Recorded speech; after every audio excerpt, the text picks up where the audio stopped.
Oasis Audio presents An Amish Second Christmas by Beth Wiseman, Ruth Reid, Kathleen Fuller, and Tricia Goyer.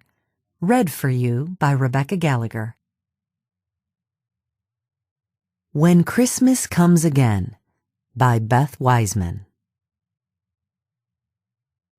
Chapter 1. Katherine Zook fell into step with two English women who were crossing the parking lot toward the bird-in-hand market. Normally, she would avoid the chatty tourists, but the tall man with the shoulder-length salt-and-pepper hair and a limp was following her again. "It's a lovely day, isn't it?" The middle-aged woman walking next to Katherine was a little thing with short red hair and wore a blue T-shirt with Paradise, Pennsylvania on the front. Her friend had on the same T-shirt, but it was red. "Yeah, it is." Katherine glanced at the dark clouds overhead. There wasn't anything lovely about the weather. Frigid temperatures, and the snow had just begun to fall again. She picked up the pace and hoped the women would speed up too. She looked over her shoulder, glad they were gaining some distance on the stranger. She'd first seen him a week ago, loitering outside the Gordonville bookstore, and she hadn't thought much about it. Then when she saw him at Kaufman's fruit farm and market, she thought it was a coincidence. She'd also spotted him outside Paradiso's when she'd stopped to pick up a pizza as a treat for the children. But this was becoming more than a fluke. Katherine could feel the women staring at her, but she kept her eyes straight ahead and hoped they weren't about to ask a string of questions. "Do you have a telephone? Can I take your picture? Is this where you do your shopping? How many children do you have? Are you people Christians?" And Katherine's personal favorite, "Do you know where I can get an Amish pen pal?" It wasn't that she held ill will against the curious English tourists, but she often wondered what their reactions would be if the situation were reversed. They'd most likely run from her or summon the police. "Ma'am, can I ask you a quick question?" The redhead spoke loudly, as if Katherine might be hard of hearing, making it impossible to ignore her. She looked over her shoulder again, but she didn't see the man anymore. She stopped a few feet from the entrance when the two women did. "Yeah, what can I help you with?" I was wondering." The woman blushed as her eyes darted back and forth between Katherine and the other lady. "My friend and I were wondering." She pulled her large black purse up on her shoulder. Well... Katherine waited. She was anxious to get in and out of the market, then back on the road. She'd left her two youngest kin home alone. Linda was old enough to babysit 5-year-old Gideon, but he could be a handful even for Katherine. She pulled her black coat snug, looking forward to a brief reprieve from the weather once she got inside the market. "Do Amish women shave their legs?" the woman finally asked. Luckily, she hadn't spoken as loudly as before. This is a first. Katherine closed her gaping mouth and tried to find the words for a response. Before she could, the other Englischer spoke up. "And, you know..." The woman was a bit taller than her friend, with short gray hair that was slightly spiked on the top of her head. She raised one of her arms, and with her other hand she pointed under her arm. "Do you shave here, too?" The first woman touched Katherine lightly on the arm. "We can't find the answer to that question online, and it's been an ongoing argument during our book club gatherings." She stood taller and smiled. "We only read Amish books." Does that fact make it okay to ask such questions? Katherine considered telling the women that they were very rude, but changed her mind. She folded her hands in front of her and glanced back and forth between the ladies. "Only when I've planned for my husband and me to be alone. But he died 6 months ago, so..." Katherine smiled and shrugged. "That will give you something to tell your book club." Both of the women's eyes went round as saucers. "Have a wunderbar day," Katherine added before she walked into the market. She looked back once to make sure neither of them had fainted. She didn't know any Amish folks who used the word wunderbar, but the English seemed to think they did, so she was happy to throw it in for good measure. She held her laughter until she was inside the store. On most days, it was a challenge just to get out of bed in the morning, much less to find humor in anything.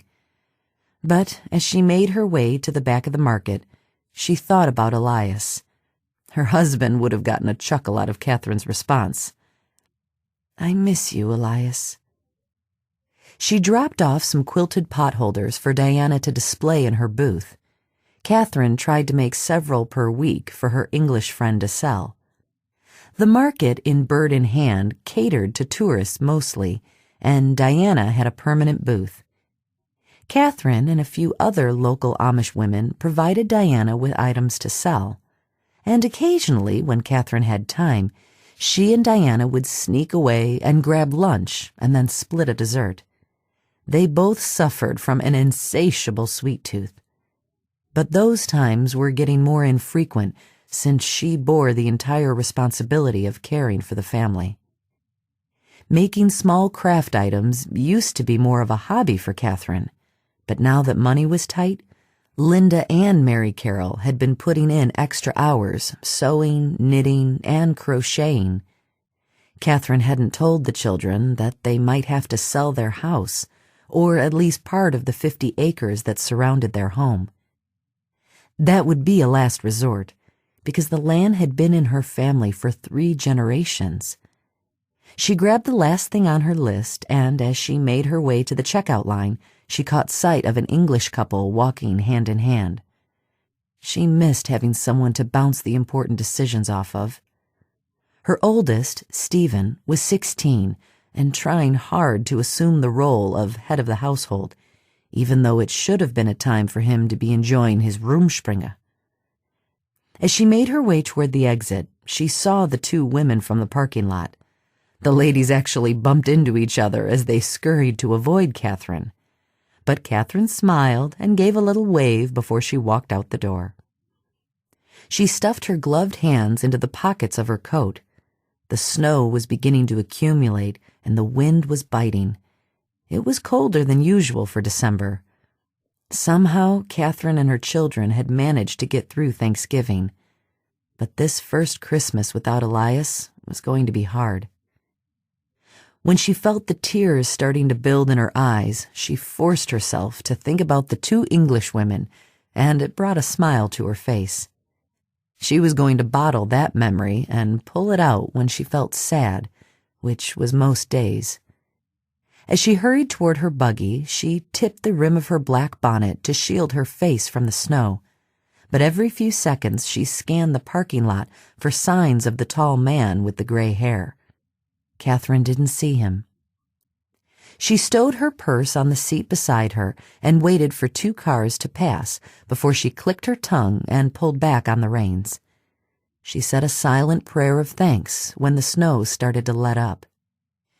John Wayne was an older horse, and like so many others that pulled buggies in Lancaster County, he hadn't fared well at the racetrack. And as a result, he was no longer any use to his owner. Elias had paid a fair price at auction, and John Wayne had been a good horse for a lot of years, but these days the winters took a toll on the animal. Katherine could still remember when, years ago, she and Elias let Mary Carroll name the animal. They'd assumed their oldest daughter must have heard the name on television, maybe at an English friend's house. Katherine and Elias had limited visits to the English homes when their kinner were young, since the Ordnung encouraged their people to stay as separate as possible from outsiders.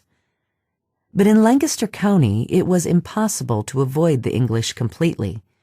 Their district relied on the English tourists to supplement their income. With each new generation, there was less land available for farming. More and more Amish men and women were working outside their homes. The women in their district enjoyed having a little extra money on their own. Mad money was what the English called it. Katherine had no idea why, but then the English seemed to get mad about lots of things. It was several years before Katherine found out that John Wayne was the name of some kind of gunslinger, but by then it was too late to change it. The name had stuck. She picked up speed to get ahead of another car in the parking lot, and she was almost to the highway when she caught sight of the strange man again. He was standing beside a blue car, staring at her. A shiver ran up her spine. As she passed by him, she allowed herself a good long look, tempted to stop and ask him why he was following her. But that wasn't always safe with the English. Katherine was wise enough to know that there were good and bad people everywhere, even in her small Amish district. But the bad seemed to settle in around the English. It was just simple math. There were more of them. When Katherine locked eyes with the stranger, he hurried into the blue car. Would he follow her? She didn't know who he was, but something about him was familiar. She turned around several times during her trip home, double-checking that he wasn't behind her. 30 minutes later, she pulled into her driveway. She got John Wayne settled in the barn before she hurried into the house. She called out to Linda as soon as she walked into the living room. After she hung her bonnet and coat on the rack by the door, she pulled off her gloves. "Linda? Gideon?" She edged toward the stairs and was relieved when Linda answered. "Up here, Mum." "Is everything okay?" she asked from the landing. "No." Katherine sighed as she started up the stairs. Out of her 4 children, Linda was what her friend Diana described as dramatic. Since no one was crying, she assumed no one had gotten hurt. Always a good thing. "I'm on my way up." "You're not going to be happy." Katherine picked up the pace. "I'm already not happy. What now?" She opened the door to Linda's bedroom, and when no one was there, she moved down the hall to Gideon's room. Linda threw her hands up in the air and grunted. "I don't know what you're going to do with him." Linda stormed past Katherine before she could ask her why she hadn't kept a closer eye on the 5-year-old, but right now she needed to have a talk with her youngest. She sat down across from Gideon's bed, where the boy was playing with his shoelaces. Stephen disliked having to share a room with little Gideon. He would definitely not approve of these new drawings on the walls. Their home was plain, everywhere except this room. Stephen had begged for a few luxuries when his Rumspringa began, and Katherine had given in, since he seemed to be taking his father's death the hardest. Posters of hot rods and musicians on the wall, a battery-operated radio by the bed, a pair of earbuds on the nightstand, and a magazine with a fancy automobile on the front. Katherine didn't like all these things being in the same room with Gideon, but she was choosing her battles these days. "Gideon, we've talked about this. You cannot draw on the walls." Katherine rubbed her forehead as she eyed her son's artwork and recalled how she'd just repainted this room a month ago. Diana had told her that drawing pictures on the walls was Gideon's way of expressing his grief. Katherine hadn't been sure about that, but today's imagery proved Diana was right. However, this was not a time for scolding.